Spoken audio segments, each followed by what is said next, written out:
అందరికీ నమస్కారం। ఈరోజు మన దేశ ప్రధాని మోడీ గారి పుట్టినరోజు సందర్భంగా పలు సేవా కార్యక్రమాలు చేయడం జరిగింది రాజనగర్ నియోజకవర్గంలో। ముఖ్యంగా ఈ యొక్క ప్రధానమంత్రి గారు ఇచ్చినటువంటి హౌసింగ్ లోన్లు ఏదైతే ఉన్నాయో అవి రాజనగర్ మండలం కోరకొండ మండలాల్లో కూడా పలు ఇల్లు గృహప్రవేశాలు చేయడం జరిగింది। అదే విధంగా స్వచ్ఛ హీ అనే కార్యక్రమం కూడా ప్రారంభించడం జరిగింది। ఇది అక్టోబర్ 2వ తేదీ వరకు కూడా ఉంటది। రోజుకో కార్యక్రమం। రేపు స్కూల్ పిల్లలందరూ కూడా స్పోర్ట్స్ అనేది గేమ్స్ ఉదయం 9 గంటల నుంచి మొదలవుతుంది। ఈ విధంగా అక్టోబర్ 2వ తేదీ వరకు ప్రజాశ్రేయస్సు కోరి ప్రజలకు ఉపయోగపడే పనులన్నీ కూడా ఒక పండగ వాతావరణంలో చేయాలని చెప్పి నిర్ణయించారు।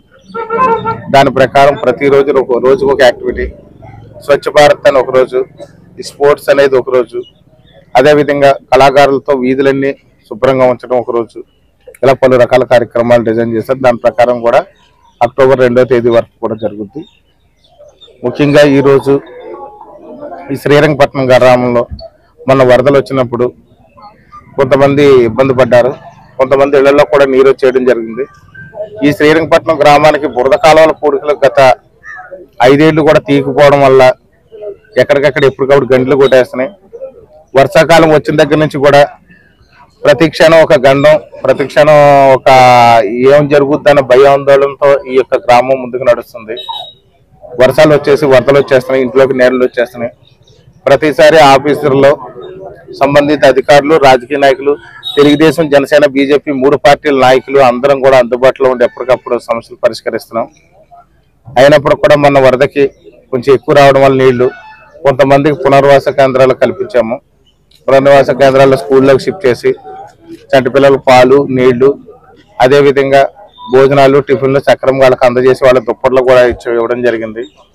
ఈ గ్రామంలో ఉన్న ప్రెసిడెంట్ గారు కూడా వారి సొంత ఖర్చులతో దుప్పట్లు కూడా పంపిణీ చేశారు। ఎవరికి ఏ ఇబ్బంది రాకుండా చూసుకున్నాం। అయినప్పటికీ కూడా ఆస్తి నష్టం జరిగింది, పంట నష్టం జరిగింది। దాని ప్రభుత్వం దాని మీద ఒక ప్రణాళిక సిద్ధం చేస్తుంది। ఆ ప్రణాళికల్లో ఒక బడ్జెట్ తయారు చేసి బాధితులందరినీ కూడా ఆదుకునే విధంగా కూడా ప్రణాళికలు రెడీ అవుతున్నాయి। దాని ప్రకారం కూడా నష్టపరిహారం కూడా చెల్లిస్తాం।